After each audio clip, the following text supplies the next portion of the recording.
to the fire, to the limit, to the wall. For a chance to be with you, I'm bound to risk it all. Right down to the wire, even through the fire. Kembali lagi dia akan mengatasi masalah tanpa solusi. Saya nanya sama Riko dulu deh. Riko, tadi kan masalah ke Ya. uang-uang rahasia nih. Misalnya uang-uang yang bonus lah atau apa yang dapat mendadak lah kita dapat uang. Itu kamu berikan ke istri atau kamu simpan juga? Atau enggak kamu punya uang sendiri enggak? Pos untuk uang kamu sendiri? Kalau saya sih di rumah tangga Pak, menerapkan gini. Kadang-kadang bisa istri saya pegang atau saya gitu ya pengelolaannya. Oh jadi kamu maksudnya terus terang sama istri Iya, terbuka? misalnya oke hari ini atau bulan ini butuhnya apa? Iya. Sebut aja, 1 juta, 2 juta, 5 juta, 10 juta. Wah nggak cukup Pak. Iya iyalah. Pokoknya apa yang primer di rumah tangga ini yang sekiranya suami yang itu insya Allah saya akan cukupi. Iya. Kalau ada bonus-bonus, misalnya gitu, itu kadang ada dilaporkan, bukan bermasuk culas, kadang saya keep, saya simpan. Insya Allah sih nggak buat aneh-aneh gitu Pak. Iya buat jajan lah itu mah. Iya betul. Maksudnya jajan kamu gitu, kamu beli apa Iya, kalau iya, misalnya pas lagi sama teman-teman. Betul. Lagi, Karena kan nggak setiap saat gini Mas, yang misalnya gitu. oh Pe- istri peyang, kamu Pak. tuh, hah? Peyang palanya Oh Pak. peyang. Makanya manggil yang gitu. Yang gitu ya. Ah. Butuh dong pinjam 300.000, misalnya 500.000 mau makan-makan sama temen gitu ya. Kan nggak mungkin yang sifatnya skalanya begitu Saya ya. berteman dari sampai sekarang belum pernah Pak. Apaan?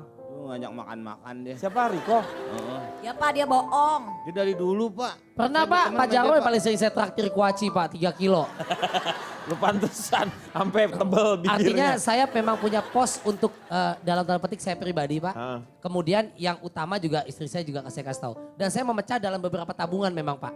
Jadi selain ada pemasukan gak satu pintu, saya bagi beberapa pintu. Sehingga kalau ibarat sungai, satu pintu tersumbat, ada pos-pos lain yang saya bisa atur pengelolaannya gitu Pak. Oh gitu di apa di rescheduling, reschedule. Di reschedule lagi, jadi Makanya supaya nggak keuangannya, nyangkut. iya. Dan ingat, lifestyle, ujung-ujungnya semua lifestyle nih Betul. pemirsa nih. Tapi Yang- sebenarnya lifestyle juga bisa di ini kan. Makanya di lifestyle itu semua mempengaruh. Jadi mau penghasilan sebulan 1 juta ya Mas Safir ya. Mau 1 juta, mau 1 miliar pun tidak akan pernah cukup kalau gayamu itu tidak disesuaikan. Yaitu tadi besar pasak daripada tiang. Iya. Saya membeli sesuai kemampuan. Iya. Hingga detik ini. Mobil nggak Tidak ada pakai yang kredit. hutang. Rumah, mobil, motor. Kalaupun motor cuma bisa mampu yang beli misalnya 5 juta, 10 juta. Tapi bisa cash. Tapi itu masih punya ada saving ya. Saya beli 10 juta. Jangan paksakan beli motor gede harganya 200 juta. Iya. Tapi kredit. Kalau saya Oh jadi kamu tuh cash Saya- is the best. jauhkan sifat berhutang. Dan Tapi ada juga orang Pak yang punya prinsip gini, kalau utang, jadi kan dia akan jadi lebih kerja keras, iya. akan lebih Motivasi, memotivasi dia untuk bekerja dan kita selalu percaya bahwa akhirnya pasti nanti Allah akan kasih rezeki kita. Jadi selama utangnya bukan utang yang Udah macam-macam, ngutang apa-apa, babu Allah Pak. Pak. Vega, Iya, Utang jadi bawa kayak Allah, kesannya Pak. kamu Ya maksudnya dikasih rezeki gitu Pak, Pak. Pak Vega, ini ada kasus. Saya makanya coba sesuaikan dengan kemampuan. Ini beneran sih, dia berhutang misal mengambil apalagi kebutuhannya udah yang lebih mewah Pak. kalau konsumtif nggak boleh. Iya konsum mobil, motor, dia berhutang. Ah ini sih setahun 2 tahun lunas kredit. Pas tiba-tiba jalan itu dia kena stroke, maaf. Teman saya, tidak bekerja segala macam, asuransi juga nol, ataupun tidak mengcover dan lain sebagainya. Tidak ada pemasukan buat tutup hutang mobil atau rumah bahkan. Yang boleh buat motivasi, setuju. 3 tahun, 5 tahun, 10 tahun. Tapi kita nggak pernah tahu besok Nah itu terjadi apa sama beda kita. sih Pak, beda. Harusnya pas mau ngutang kita emang udah punya duit. Jadi diutangin itu rumah supaya uang yang ada itu bisa diputerin buat yang lain. Jadi uang hasil dari usaha kita bayar buat cicilan rumah. Misalnya seperti itu. Kan bisa juga Pak. Tapi kalau buat teman-teman saya sih sekarang sudah mulai agak menggunting-gunting kartu nih sekarang. Gunting. Jadi kayaknya Saya tidak katanya- punya Pak, Hah? saya tidak punya.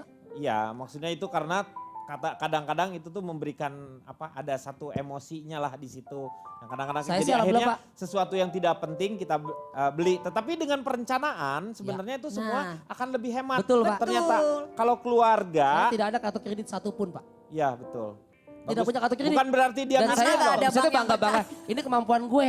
Lu keluarga kan gitu misalnya. Nah, karena saya- dia udah nggak percaya Pak, semua bank nggak percaya. Semua bank gak percaya. Dia udah terdaftar di BI berarti nama lu. Ya. Kenapa saya nggak punya kartu kredit Pak? Satu pun? Nah, Nggak ada duit memang Pak. lu memang sedih. Jangan jujur dong kok. Ini kalau sampai saat ini nih apakah masih perlu yang namanya asuransi? Fungsi asuransi itu seperti apa sih? Om Safir, apakah perlu yang namanya asuransi? Perlu, karena Perlu. asuransi itu ibarat payung ya. Orang membeli payung itu tidak menjamin bahwa hujan nggak akan turun. Tapi payung menjamin bahwa kita nggak akan basah kalau ada hujan. Jadi kita menyiapkan ya, mau Iya. ada hujan mau tidak karena kita kan tidak pernah tahu hujan Kapan itu akan kapan hujan. datang. Betul, Tetapi betul. kalau kita sudah menyiapkan si payungnya, kita akan terselamatkan oleh si Betul. payungnya Oleh dari si hujan payung itu. Jadi asuransi itu perlu. Ada 3 jasa asuransi yang paling populer. Pertama asuransi jiwa, Iya. kemudian kedua asuransi kesehatan, kemudian ketiga asuransi kerugian kayak mobil, kendaraan, rumah, dan Itu lain perlu. sebagainya. Nah, Betul. sekarang uang yang efektif itu seperti apa? Karena kalau misalnya kita berbicara masalah tabungan, itu kan hanya berapa persen? Iya. Hanya sekitar 3, 4, 5 sampai 5% ya. Iya. Kalau tidak salah iya, ya. tabungan Si ya. Bunga tabungan. Bunga Jadi kalau tabungan. kita hanya sekarang deposit pun hanya sekitar 6-7% Iya. ya seperti itu. Jadi kuncinya adalah kita harus paham bahwa kalau kita punya uang di rekening tabungan, memang rekening tabungan itu bukan untuk tempat nyari untung. Bukan invest lah Bukan berarti ya invest. itu. Jadi tabungan itu lebih kepada tempat kita masuk uang, keluar uang. Tempat kita melakukan transaksional. Kalau kita mau cari untung, kita cari di tempat lain. Misalnya kalau mau diperbankan juga ya mungkin kita masuk ke deposito. Tapi kalau mau bagus misalnya ya mungkin kita punya properti yang kita sewakan. Oh, Bedanya properti begitu. disewakan dan bunga deposito ini. Bunga deposito setiap tahun umumnya gitu-gitu aja. Tapi Iya. kalau properti disewakan biasanya sebagai pemilik rumah kita bisa naikin terus tiap tahunnya. Mungkin kapan kita juga bisa bahas mengenai Iya. investasi-investasi. Jadi asuransi itu memang sangat penting. Ya, jadi untuk misalnya yang belum asuransi, punya asuransi, silakan hubungi Mega Life. Waduh, langsung ya. Oke, Kang Maman silahkan. Notulen. Kunci utama diskusi hari ini, kelola keuangan rumah tanggamu dengan memahami seluruh aspeknya. Yakni pendapatan harus lebih dari apa yang dibutuhkan. Dan yang dibutuhkan itu seperti kata Safir Senduk, terdiri dari 4 pos dan harus dihitung dengan teliti. 1. Cicilan utang. 2. Tabungan dan investasi. Ini wajib dan mutlak berapapun penghasilan kita, seperti yang dikatakan Carlos Slim, salah seorang terkaya di dunia dengan harta 1.034 triliun. Menabunglah sejak penghasilan dan gaji pertamamu. Ketiga, premi dan asuransi. Dan yang terakhir, yang paling bisa disesuaikan dengan penghasilan adalah biaya hidup. Mungkinkah kita bisa salah dalam mengelola? Ya, dan pasti kata orang terkaya di dunia Bill Gates. Dan solusinya bukan dengan bercerai. Semua orang pasti melakukan kesalahan dalam mengelola uang. Tapi akhirnya yang mencapai kesuksesan finansial adalah orang yang tidak hanya membuat kesalahan, tetapi mereka yang belajar dari kesalahan. Kata Bill Gates yang hartanya mencapai 1.054 triliun. Dan padukan hal ini dengan apa yang dikatakan Warren Buffett yang hartanya 870 triliun dan Li Ka-shing, salah seorang terkaya di Asia yang punya uang 408 triliun. Hiduplah dengan rendah hati dan sederhana. Beli yang dibutuhkan bukan yang diinginkan. Buffett contohnya meski punya harta 870 triliun tetap tinggal di rumah yang dibelinya tahun 58 dengan hanya $31.500 dan hanya punya 5 kamar tidur yang sederhana. Jadi kata kuncinya ternyata sederhana, yakni hidup sederhana. Apa ukuran sederhana itu?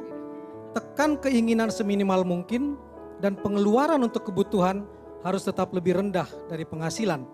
Satu terakhir disinggung Kang Denny, kartu kredit bukan penghasilan tambahan tapi utang yang harus dipertanggungjawabkan. Iya, terima kasih Kang Maman. Semoga malam hari ini banyak manfaat yang kita dapatkan. Kita akan jumpa lagi di LK yang akan datang. Selamat malam, sampai jumpa.